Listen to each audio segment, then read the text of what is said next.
Il mérite vraiment d'être applaudi. Et moi, depuis que nous sommes là, nous ne faisons rien sans regarder les autres en face dans les yeux. Rien.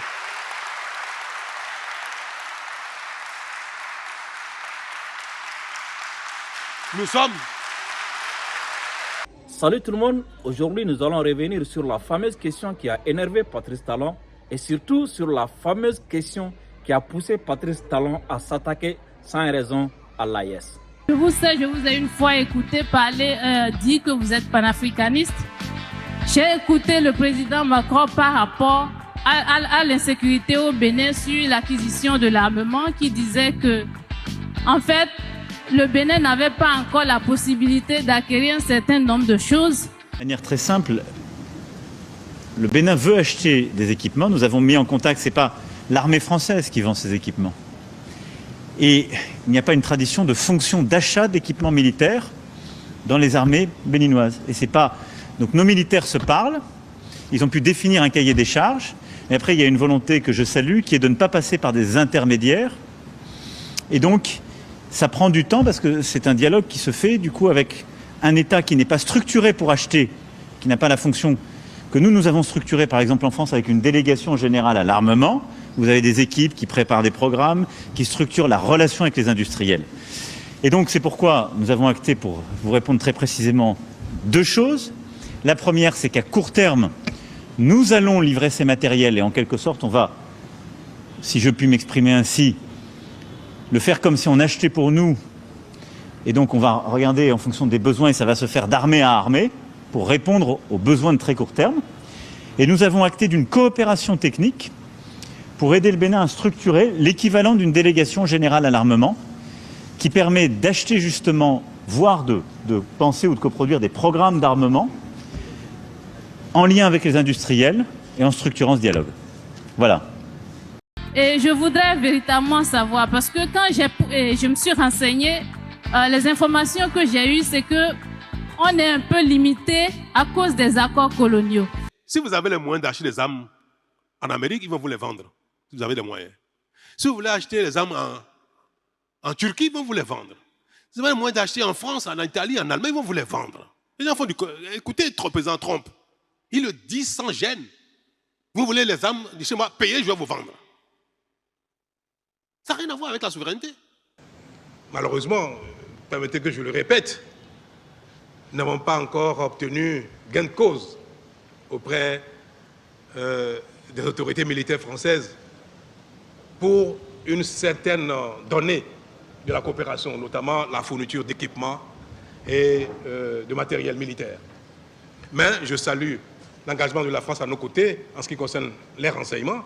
Et il y a une bonne coopération entre nos deux pays dans ce domaine, ainsi que en ce qui concerne le renforcement des capacités. Mais nos hommes ont beau être bien formés, on a beau avoir les renseignements, on a beau être braves, disposés à être au fond, on a besoin d'armement, on a besoin d'équipement, de matériel militaire. Et en cela, nous attendons un effort de votre part.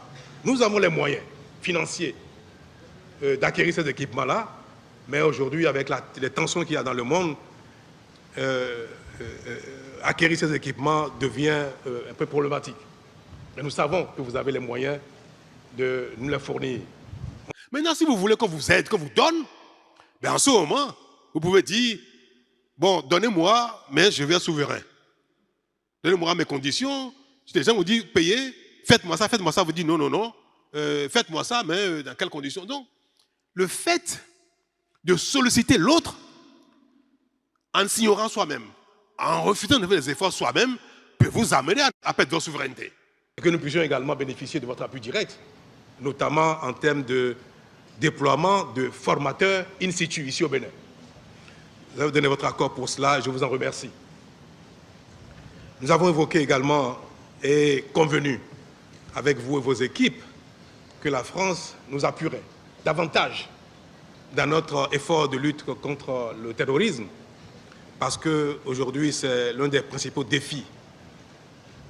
Et malheureusement, permettez que je le répète, nous n'avons pas encore obtenu gain de cause auprès des autorités militaires françaises pour une certaine donnée de la coopération, notamment la fourniture d'équipements et de matériel militaire.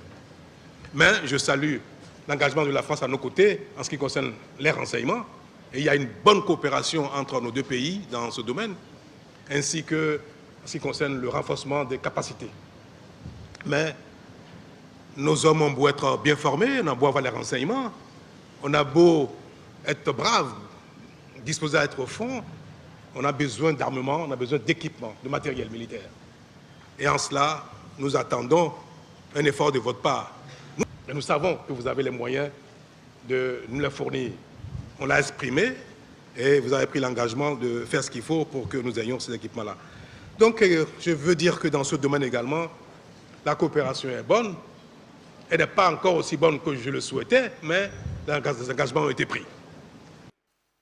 Et moi, depuis que nous sommes là, nous ne faisons rien sans regarder les autres en face dans les yeux. Rien.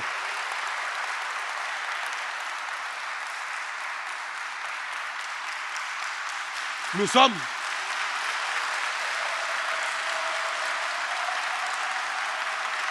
merci. Chers amis, vous venez de remarquer dans ces éléments que Patrice Talon, étant ce grand souverainiste, étant ce grand homme indépendant, a décidé tout simplement de rester insatisfait dans son accord avec la France. De rester dans cet accord même si il n'aura pas les armes demandées, de rester dans ces accords même s'il n'aura pas gain de cause, même s'il va rester insatisfait, même s'il lui faut aller plus tard chercher du côté des Russes. Quelle leçon de souveraineté! Vous venez également de remarquer dans cette vidéo que Patrice Talon, malgré qu'il a les moyens, malgré qu'il a l'argent, il n'arrive pas à avoir des armes. Il mérite vraiment d'être applaudi. Merci. Et moi, depuis que nous sommes là, nous ne faisons rien sans regarder les autres en face dans les yeux. Rien.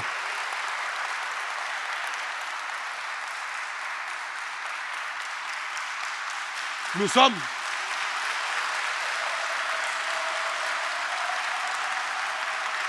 merci. Et moi, depuis que nous sommes là, nous ne faisons rien sans regarder les autres en face dans les yeux. Rien.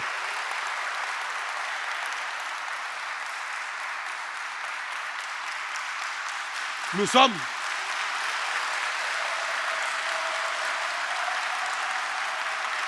merci.